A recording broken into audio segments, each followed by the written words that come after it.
Bonjour mes amis. So I am a gal on the go this week, and I am vlogging in my car, but I promise that I am being safe, and I have some pretty practical notes for you.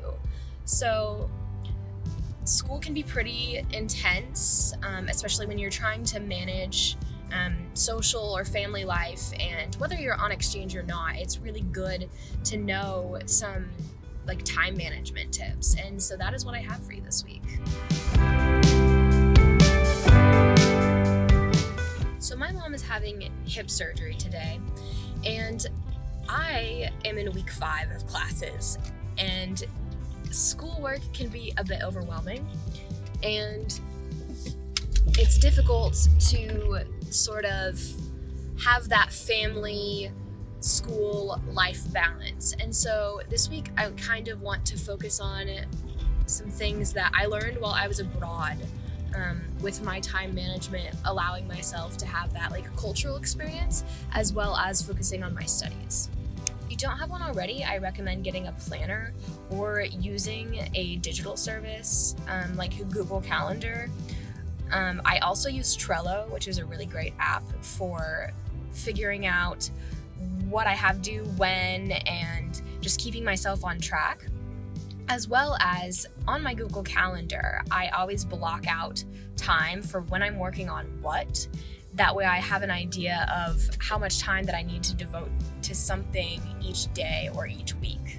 Additionally, I've talked about mental health in the past, but it's kind of important to remember that you only have so much within you to give all the time, and that goes without saying for pretty much anything, but particularly with school. If you're an overachiever and high strung like me, it's very hard not to allow yourself to just do homework for 7 hours straight and forget to hang out with your family or go to a new restaurant and explore the culture. So if you need to, I know it's still these earlier weeks, or even in the future, drop classes if you have to. Still be full-time if you can.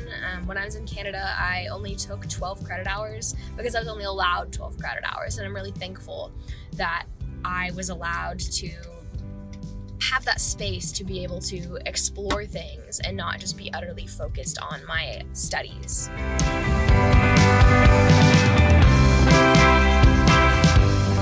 Another useful application that I have is an app called Forest. There are lots of timers out there that force you to get off your phone or your device or blacklist certain pages, and it's really helpful when you have some things that you need to do and you have a consequence, the tree would die that you planted when you set this timer for yourself.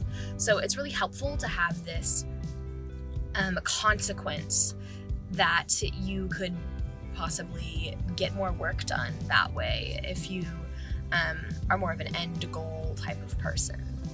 Drink lots of water and eat as healthily as you can.